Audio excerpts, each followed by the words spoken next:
Salut mes sportifs et bienvenue sur ma chaîne Alex Levent. Une nouvelle fois, nous voici sous la neige.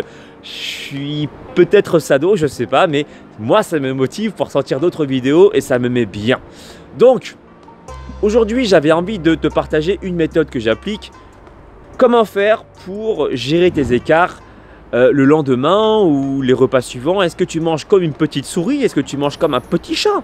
Voilà, des petits morceaux parce que tu culpabilises, tu as trop bouffé par rapport à tes besoins en tout cas. Comment faire? Alors, moi il y a une chose que j'applique depuis pas mal de temps, c'est le travail des ressentis alimentaires. Je t'explique. Tu vois, j'ai tendance à conseiller aussi à beaucoup de personnes de faire attention à leur diète, notamment en surveillant les apports. Éventuellement en pesant les aliments, ça peut être également une bonne solution pour contrôler quelque part tes envies, enfin contrôler pardon ton plan alimentaire.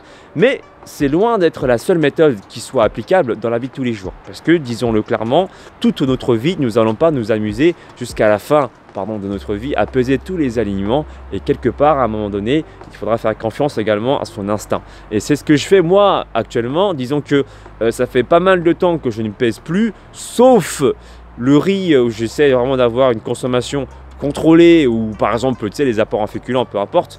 Pour les raisons que je t'ai déjà évoquées sur ma chaîne, je ne dis pas que les féculents font grossir, mais c'est un excès d'une consommation de quelque chose qui fait grossir. Et moi, personnellement, je me sens bien à peser justement les apports en féculents, peu importe. Bref, ça c'est mon avis, ça ne concerne que moi. À part ça, moi, il m'arrive de ne plus, je ne pèse plus mes aliments parce que peut-être que j'ai déjà eu un certain repère, j'ai l'habitude de voir les portions que je mange par rapport à ce que je pesais avant.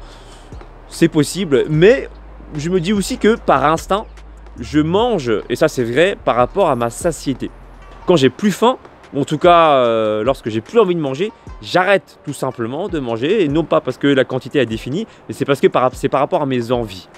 Et ça c'est un truc qu'il faut savoir, ou prendre en considération aussi, après un gros repas, c'est à peu près ce processus-là qui se met en place. Dans le sens où, moi, quand je prends un gros repas, vraiment un truc bien gras, bien sucré et tout, le lendemain, j'ai envie de qu'une chose, c'est de boire beaucoup d'eau. Boire beaucoup d'eau et de réduire ma consommation. J'ai pas faim en fait. C'est même pas parce que j'ai pas envie de manger, c'est parce que j'ai pas faim. Tu vois ce que je veux dire? J'ai pas envie d'avaler quoi que ce soit. J'ai pas envie que mon ventre il travaille. Donc du coup, je vais automatiquement, instinctivement réduire mes quantités et je ne veux pas justement me fixer sur un plan alimentaire où je me suis dit que j'allais consommer par exemple 200 grammes ou 150 grammes de protéines, voilà, 120 grammes, 130 grammes de féculents, peu importe. Non, je m'en fous en fait. Je vais consommer vraiment peu de choses. Alors, je vais privilégier beaucoup de légumes le lendemain. Je vais privilégier tous les aliments qui sont un peu diurétiques pour me permettre justement de bien éliminer et justement d'éliminer les toxines. Je veux dire, je bois beaucoup d'eau, beaucoup d'infusions, beaucoup de thé et je ne vais pas faire attention particulièrement à une pesée particulière. Ok? Donc, en tout cas, ça c'est mon opinion et je le fais pendant un jour complet en général, et puis le lendemain je reprends un peu mes bonnes habitudes. Donc je pèse toujours rien, mais je vais peser cette fois-ci les féculents si jamais je m'entraîne. Une chose également très importante à préciser, c'est au niveau de culpabiliser. Il ne faut surtout pas. Si tu culpabilises énormément, psychologiquement, je ne sais pas par quel moyen, David Lefrançois, si tu regardes cette vidéo, j'ai besoin de toi parce que lui c'est un spécialiste en neurosciences.